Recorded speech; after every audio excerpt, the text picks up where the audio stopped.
Good evening. Welcome to the 189th Hacknight of Civic Tech Toronto.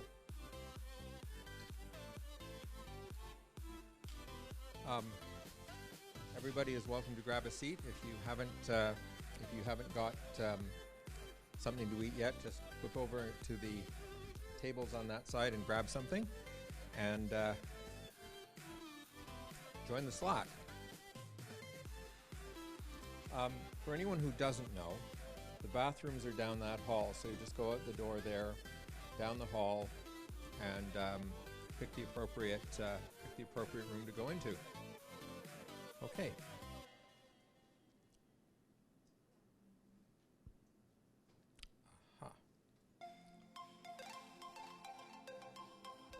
We're going to start with saying thank you to tonight's food and venue sponsor, which is Wrangle.io. And I invite the people from Wrangle to come up and say a few words if they'd like.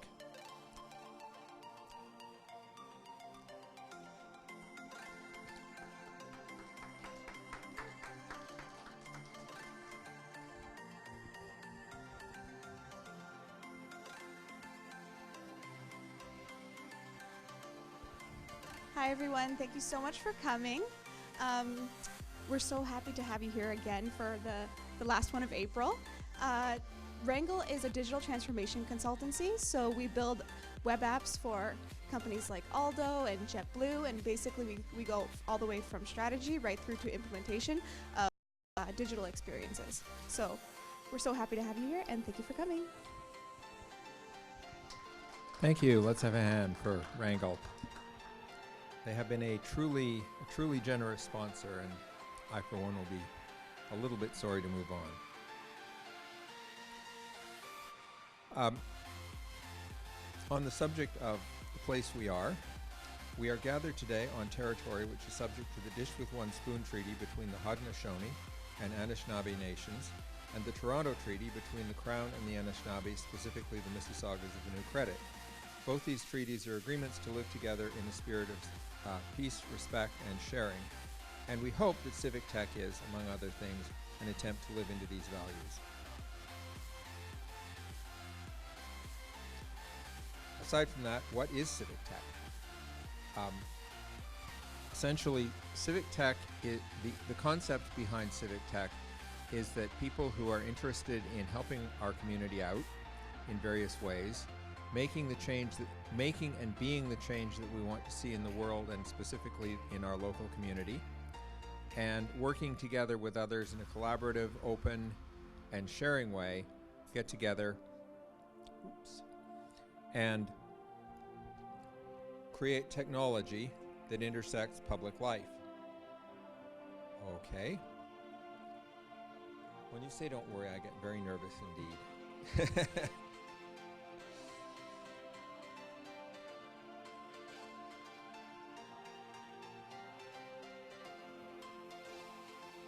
Okay, but we are here specifically at Civic Tech Toronto, which is a 100% volunteer-run community of passionate Torontonians coming together every week to learn from one another and engage in making a more livable city using technology, design, and other means.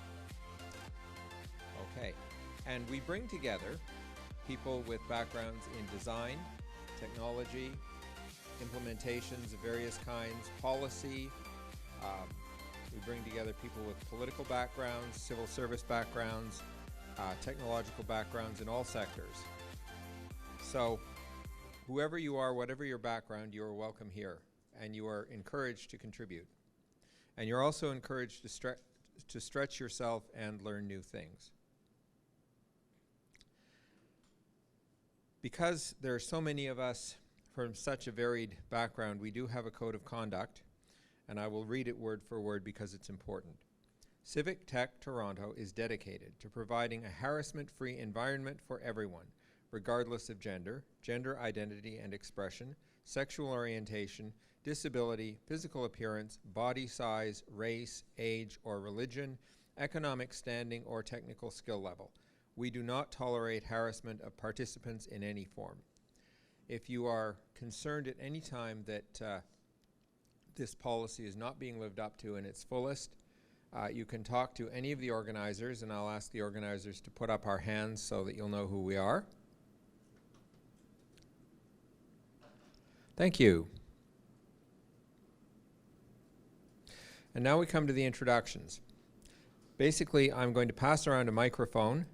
Everyone is permitted and encouraged to introduce yourselves, but if anyone feels uncomfortable about introducing themselves, you don't have to, just pass the microphone on. So I will begin. I'm John. I'm your Master of Ceremonies tonight. Please do say if it's your first time, because we're always interested in giving an extra welcome to the newcomers. Okay. Uh-oh. Oh. Is it not working? Hello? Yep, working. It's working. Hi, my name is David. I work for the Ontario government on one of their websites, and it's definitely not my first time. Hi, my name is Vera. I'm from the Netherlands, and I'm here together with 4 of students. We are studying management and innovation at the University of Nijmegen.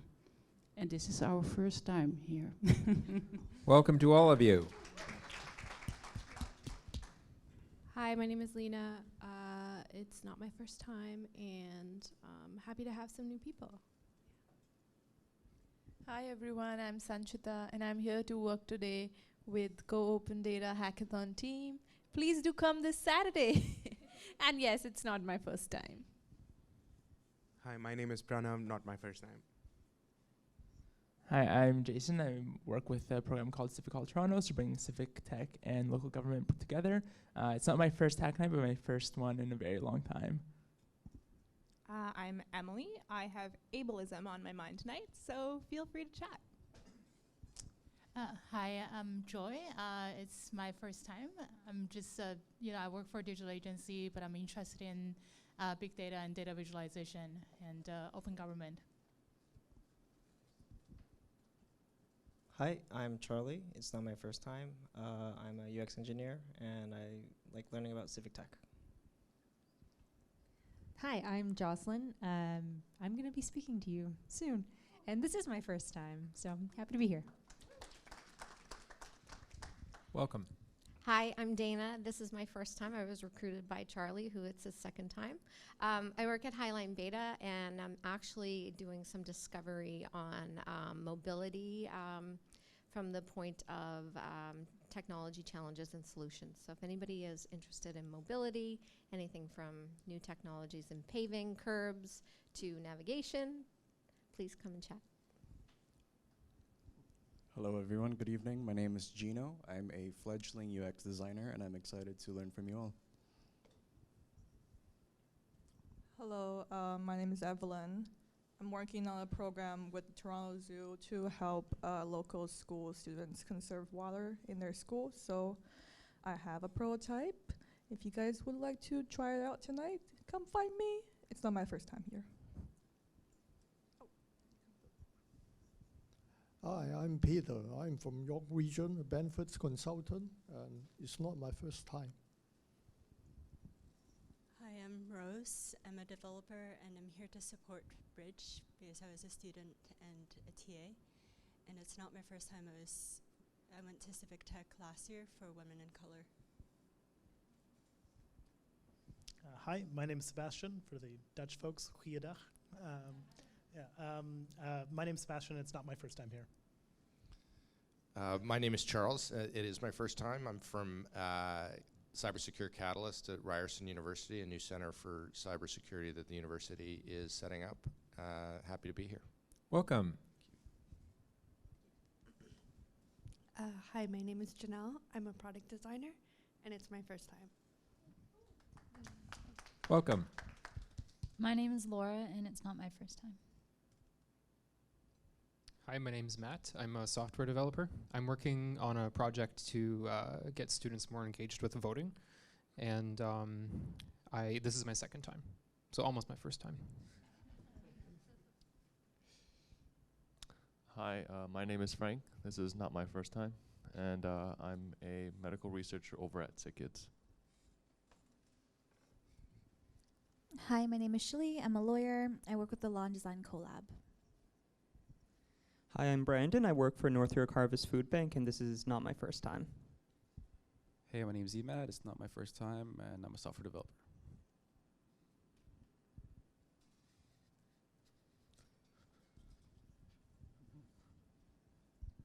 Hi, I'm Curtis. I'm a researcher at the University of Toronto. I'm interested in civic tech, obviously, values and design, and other types of software and information systems development. It is not my first time. Hi, I'm Kara. I work open government for the province of Ontario. You'll be hearing a lot from me later. And it's definitely not my first time.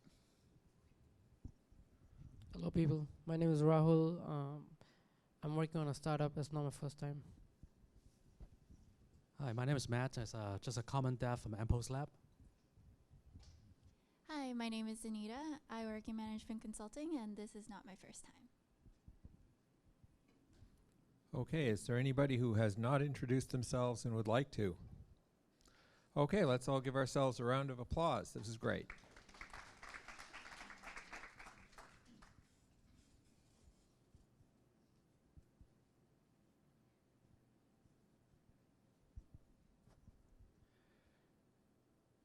All right, we now come to the part of the evening which is eagerly anticipated, the speaker. So without any further ado, I will turn it over to Ms. Jeffrey, and I think just talk into it. Test, yeah. Yes. Sorry.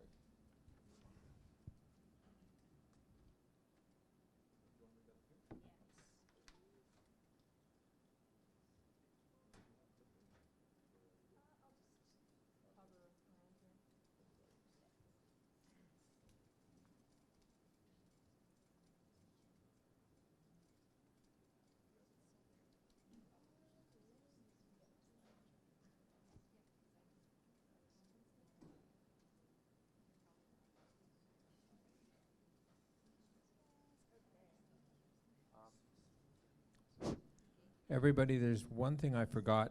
We do live stream the speaker, so if you don't want to be in the live stream, just move out to the edges while this speaking is going on.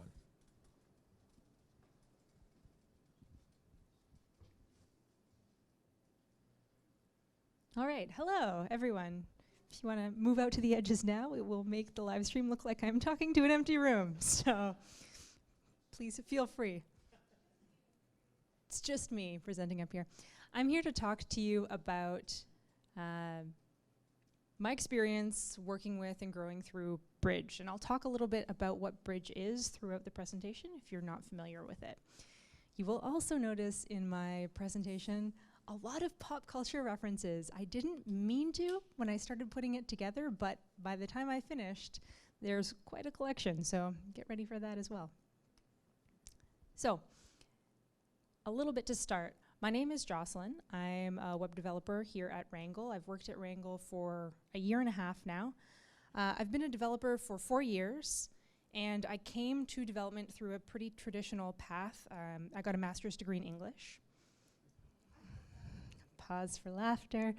And I know it sounds like a joke, but the more I'm involved in tech, the more I realize that a lot of people are coming from many, many different backgrounds. People aren't coming only through traditional computer science degrees. Many of my coworkers have backgrounds in English and history and engineering. I did meet someone the other day who just joined the company and did have a computer science background. He's working in marketing. So there's a wide selection of different people working for Wrangle. Before I was a developer, like I said, I got my degree in English, and I used it. I was an English teacher. I taught writing, and I taught grammar and punctuation and all of those things at Humber College, which is a college just north of Toronto. I love teaching. I loved my work with the students. People who are from Ontario might know that there's not a ton of Ontario teacher jobs always available, and that was also what I found. I taught for 4.5 years, and I started to realize my long-term job prospects were not fantastic. Luckily, I had started side projects, side hobbies, and things I enjoyed. And one of the things I enjoyed doing on the side was I loved development. I started taking night classes in coding. I'd been fascinated with code and computers when I was a kid, and when I was a kid, I wanted to be a developer like this. I don't know if everyone here has seen the movie Jurassic Park, but there's this pivotal scene where the young girl, Lexi, she prevents the velociraptors from eating her and her friends and her family by getting on the computer and hacking into the mainframe, I assume, and shutting the doors and preventing the raptors from attacking everyone. So this is where I wanted to be, and I started night classes, and I started working on code in my free time, but when I did start, I was probably a little bit closer to this. So I did spend a lot of time practicing development. It wasn't a skill that I knew I hadn't practiced, I hadn't gone to school for it, but I became more confident through the night classes I was doing, through extracurricular stuff, through side projects, and when I got halfway through my night classes, I decided I was going to transition. I was going to start a new career. I was going to become a developer. I loved teaching, but I also wanted to get into an industry where I felt like I had a little bit more of a path, a little bit more of a future, a little more options open for me. So my biggest concerns coming from teaching and education and moving into development were, one, I'm pretty social, and in my head, I imagined all developers worked alone. That's what you do. You work heads down on the computer all day and you work on your code. And two, I was pretty nervous about losing the community of professionals that I'd found when I became a teacher. Still, I finished teaching a fall semester about 4.5 years ago, and in January 2015, I took an internship at an advertising agency as a developer. So I was getting started. I got hired on as a junior front-end developer following my internship, and I was new. Everything was new. I had so much to learn, and probably the first year, I was pretty heads down. But that was okay. I was learning everything. Everywhere I turned, there was a term I didn't know, or a phrase I wasn't familiar with, or a new pattern that I had to pick up. And I was excited to be learning. I stayed at the agency for about 1.5 years, and then I wanted to learn more. I wanted to see what life was like beyond the first job that I'd gotten in tech at as an intern. So I took a job, a front-end job, at an experienced design firm. And for the first time in my life, I got this job. I was in tech. I wasn't starting as an intern. This was like, in my head, the start of all of the things. I was excited and I was growing. So this was me. I was like, I'm gonna go to this job. I know more things. I'm comfortable getting around code. I'm better at reading documentation than I've ever been before. I'm ready to be a web developer and write code on my own. And I was mostly excited because I had the basics under my belt, and I was ready to learn from the community at this point. I was ready to lift my head up from my computer and be like, okay, Toronto, what can you teach me? And I really liked the place where I started working. It was a really small team. There were only 4 developers. Unfortunately for me, about 2 or 3 months into working on this team, the other front-end developer left and wasn't replaced. So all of a sudden, there were 3 developers, and I was the only person doing my specific job. So I kind of hit a wall where I had enough experience that I knew what I was doing, and I knew how to code, and I knew how to get my code to work and how to produce results, but I didn't know if what I was building was the right thing. I didn't know if it was sustainable. I didn't know if it was extendable. I didn't know if it was, going to be something that I could come back to in a year and add on top of. All of these questions I could ask, but I had no one to advise me, and I wanted that. I wanted a community of practice. So basically, I didn't know if what I was writing was good, and I needed to figure out how to do that.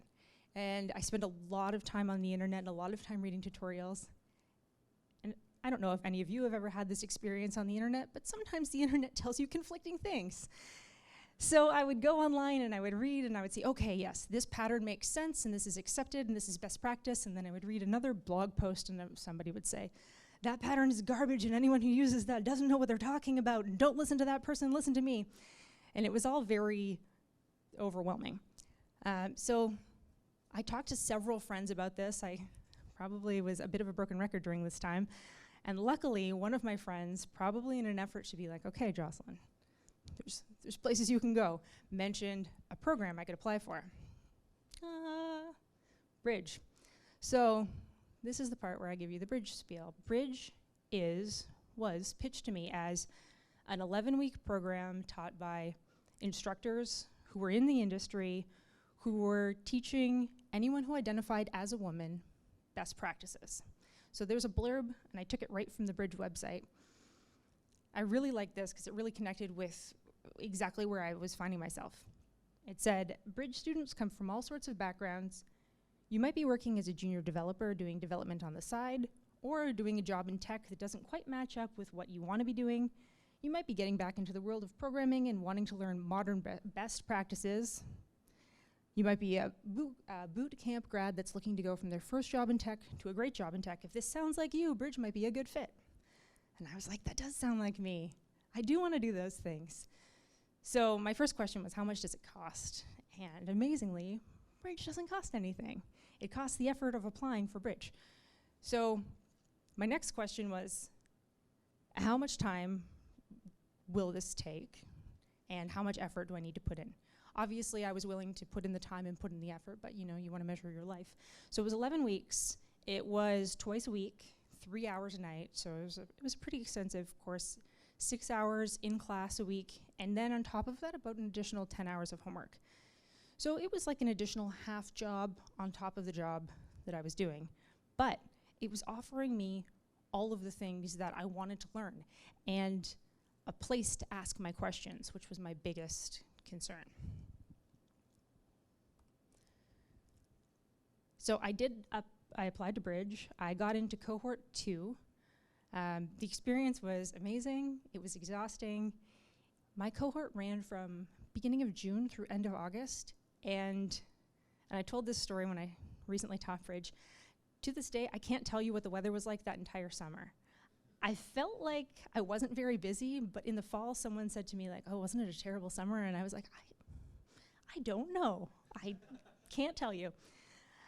Because I was in a classroom and I was finding myself for the first time in my tech career with people who were like me, people who were at similar points in their career, people who were looking to learn the same things and asking the same questions that I was asking.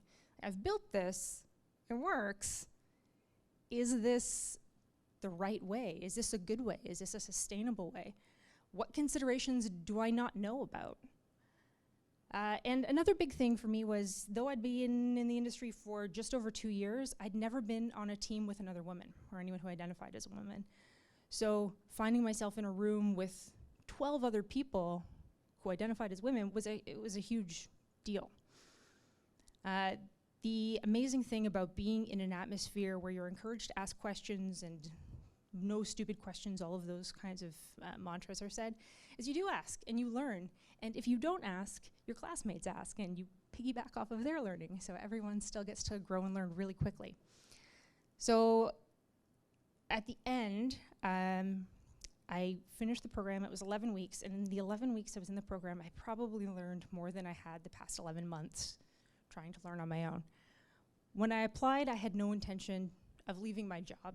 I really liked my job. I really liked my coworkers. I liked the atmosphere. And at the end of the program, I felt like it would be a disservice to myself to not apply to work at Wrangell, this place that I saw as the place that had incubated the Bridge program. The instructors were from Wrangell. I was going to, if I got accepted at Wrangell, I was going to continue learning at the pace that I had been, and that was the most exciting thing for me. So I did apply at Wrangell, I got the job, and I started that September working as a Wrangell developer. And it was, I think this is a phrase we use around here a lot, it was like drinking from a fire hose. All of a sudden, all of this information was coming at me because the atmosphere at Wrangell was, Bridge came from Wrangell, so it makes sense that the atmosphere was very similar. People were encouraged to ask questions, you were encouraged to review each other's work, to look at each other's PRs and give good feedback. PR is a review you do when you're coding. So after I accepted the job at Wrangell, when it came time for the next bridge cohort, which was the following winter, they were looking for volunteers. And like Rose was saying earlier, sorry Rose to call you out, I applied to volunteer because I wanted to be part of this program that had meant so much to me. So I volunteered as a TA, and I found myself back in the classroom. And it was really great to get to be on the other side of the learning, to see people who were coming into the classroom like I was, looking for answers and seeing them get answers and being able to provide some of the answers. So it was a beautiful day in December of this year when I was approached about teaching Bridge Cohort 6. I knew I was going to do it the moment they asked me.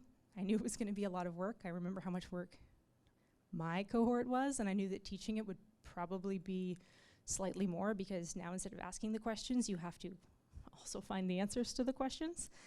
But I knew that it was something I would be lucky to be involved in. And also, selfishly, I know that teaching is, for me, the best way to learn, because if you have to explain something to another person, you really have to know what you're talking about. I found that in the classroom, the students were and are like I was. They were eager to learn, they were kind, they were curious. It was a great group of people who wanted to excel at what they were doing. Everyone was coming from different backgrounds, but people were looking for the same things. And I found a place that 4 years ago I never thought I would get to when I left teaching. I found myself back in the classroom doing what I loved to begin with, which was teaching, but getting to do it in an industry I also loved, and teaching things I was really passionate about, with people who felt the same way. So I came from full circle. That's me on the right. These are my co-teachers in this past winter cohort, Della and Ankita. We accidentally matched on the last day of class. It looked like we planned it, but we did not. So besides the initial learning that I got from Bridge, I also got several other things. I got the connection I was looking for to the Toronto tech scene. I got a connection to developers who were like me. I got my job at Wrangell, and I got further learning through returning to the classroom and having to read through the material again to explain it to a group of people who were curious like I was. So somehow in my career I found a way to come back to the things that I thought I'd left when I got here, and it was really nice to find them again. So that's me now. Now I'm a developer and I'm a Bridge instructor, and Bridge is a foundational piece in this next stage of my career, and I'm really lucky to have had it. The end. Thank you very much.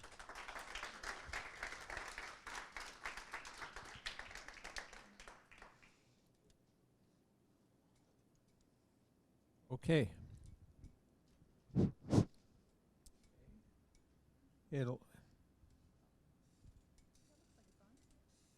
Okay, now it's on. We've got time for questions. I'm going to ask people who want to ask a question to line up at the microphone. That way I don't have to pick the person who goes next. And also, you've got a microphone right there. Hi, thank you. I really enjoyed that. Hearing from someone that was also not part of the tech field, because I'm not in the tech field at all, I just really like policy. But for somebody that wants to get into the tech field, like, how did you start coding? Sure, yeah. There were a couple places I started. There's courses that I used online. I started off with a paid course called Team Treehouse. I think there's an initial 7-day trial.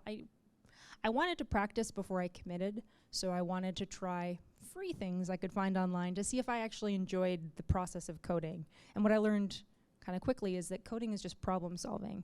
Problem solving with answers. Problem solving with, like, does this button click? Yes, no. Did you solve the problem? Yes, no.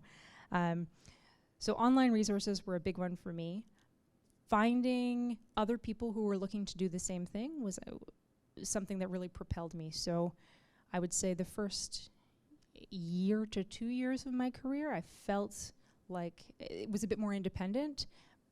But if you can find yourself a community of practice, that's a really great way to learn and to talk with other people and see what their concerns are and what they're learning, and exactly what you're doing tonight, like a hackathon type thing, to go meet like-minded people is a really great way to continue building your network and education.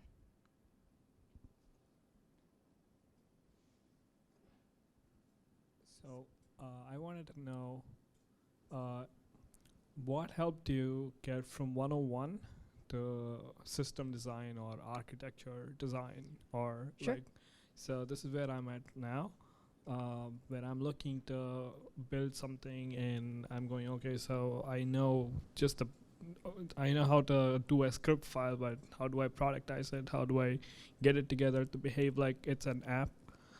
So what helped you do that? Yeah, so if you want to go from, you were saying 101 to like the whole system design, I would start by tackling that in bits and pieces. I think one of the overwhelming things for me when I started coding was you work with a more senior person and you think, oh my gosh, this person knows everything, and you don't realize that you're seeing them at a certain point in their career journey that is, they had a lot of path to travel before they got there. So unfortunately, the best way for me to get there was through practice. So starting off building small things, building things at home, and then trying on my own to launch those things, or to build scripts that allowed me to deploy things, or to take my architecture and show it to a developer on my team or someone at work and say, this is what I did, what do you think? Is this how you would build it? Another great resource, if you have access to this, is to ask people to look through their code base. There's lots of stuff on the internet. If you go to GitHub, you can go through people's code and you can see how they've set up their architecture and things like that. Starting by mimicking that was one way that I practiced and learned. And then if you're lucky to find yourself in work situations where you can do that at work and have the support of a team behind you, that's another great way to continue learning and building.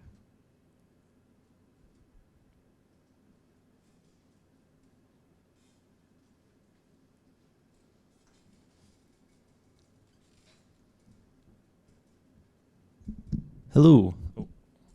You're in a very fortunate space where you're able to not only do the thing you love, but also teach the thing you love. Yeah. So I was wondering, in that position, you do have to approach it differently. And like, how do you do it? Like, is there a trick that stood out as like, oh, this is a great way to teach people web development, or this was a great way to do it in Bridge? Something that stands out as like really good. Well, one really cool thing about Bridge, let me go back to this slide. My co-teachers here, and not Rafiki, but my co-teachers here and I all came from different backgrounds, and we all had different approaches to teaching. So the cool thing about the cohort that we taught was, my background is I'm a former teacher, so I would get in front of the class and I'm really comfortable on a whiteboard and I enjoy speaking to a large group. And Ankita really enjoys live coding. Me, it makes my palms sweat and it's terrible, and I'll do it if I have to, but that's how she loves to code. And Della knows all of the things because he's taught Bridge so many times. So you can ask him any question on the spot and he can give you the answer or an approach that might work.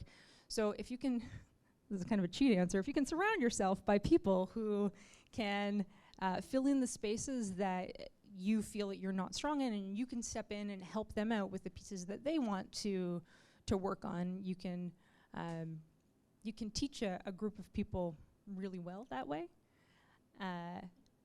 Yeah, find yourself some strong friends, I think, is my answer to that question.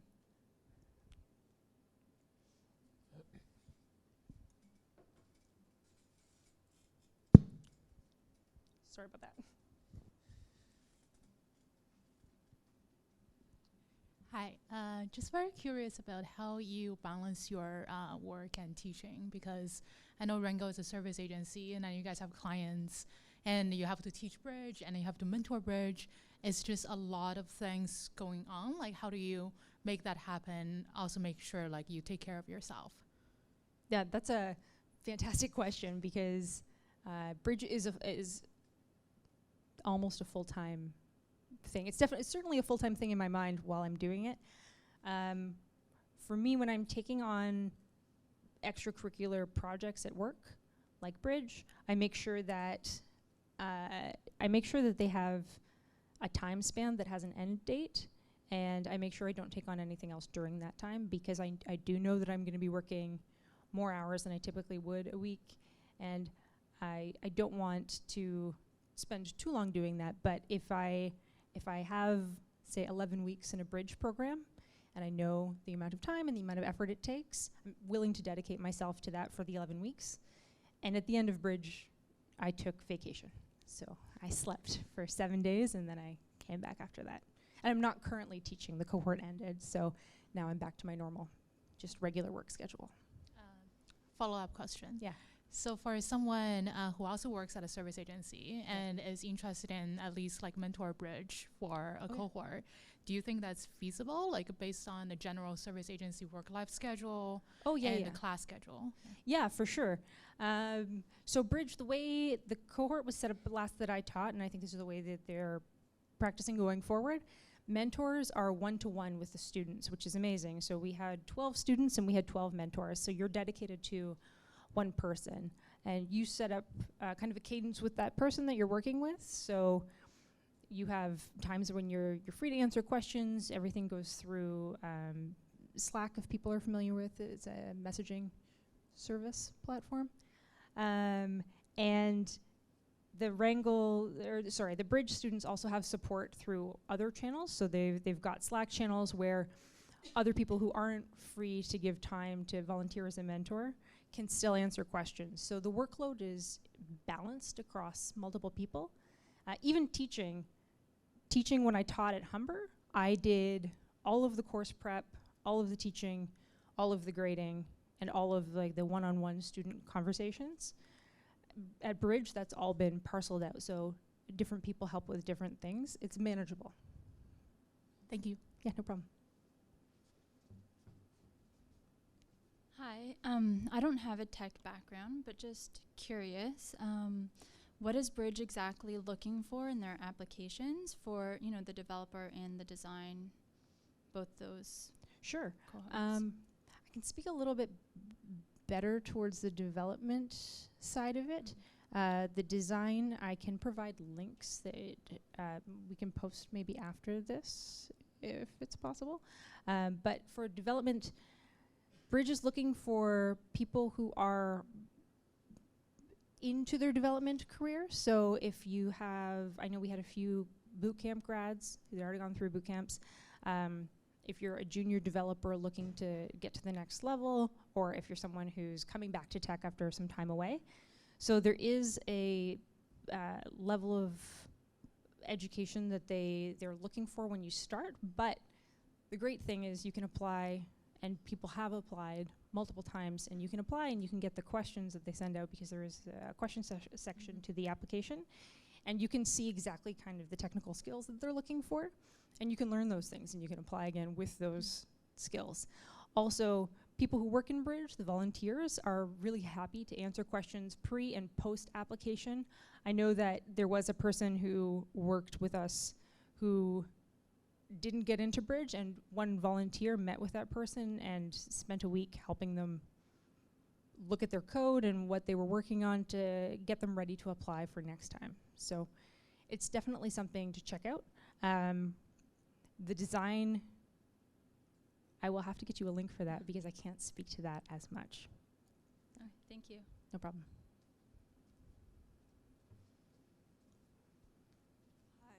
Hello. Hi. Hopefully this is the last question. Hi, Jocelyn. I'm Evelyn. Evelyn. Hello. So that was a very engaging presentation. I love the way you do storytelling. It's probably one of the best story I've ever heard from a speaker. So thank you. And to touch up on that, as a developer, like, do you have any advice on like what other skills that a developer should develop outside of make the thing work or code? Sure. Yeah.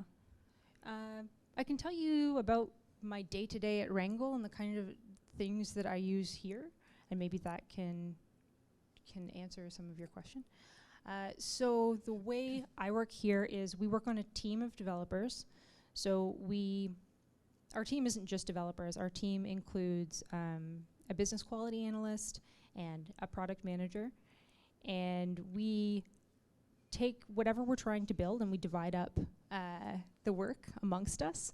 And one cool thing about the way we divide up the work is in development, and this was strange for me to get used to at first, because I was used to coming from teaching and writing where you don't put out your rough work for everyone to see, but in development you do.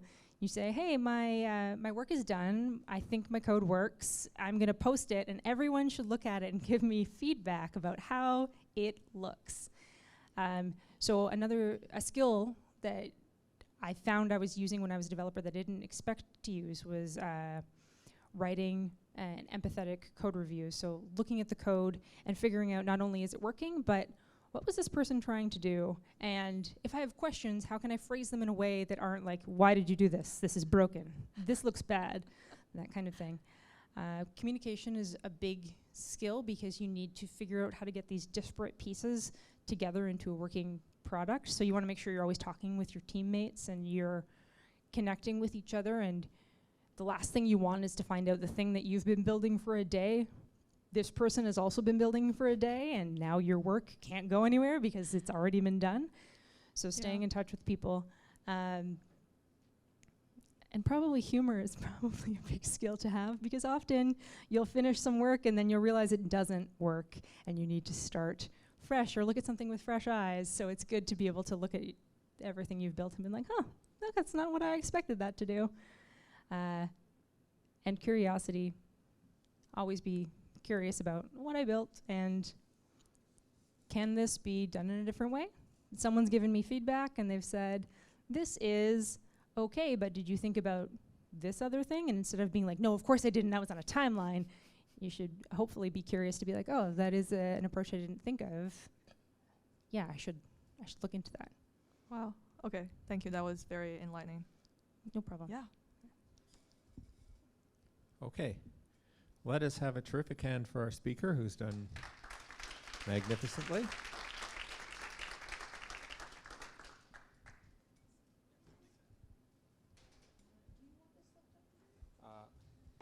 Doesn't really matter. Yeah, but please do. Yes, that's right. You'll be around later, right? Okay. Okay. Now we come to the next part of the session, which is news and pitches. These are separate. News is anything that's going on that you think we might like to, your fellow hackers might like, your fellow Civic hackers might like to know about. We're always interested in hearing about jobs and projects that are ongoing. We're asking people to keep it to 30 seconds, and we are asking people to, let me see if I can get this right.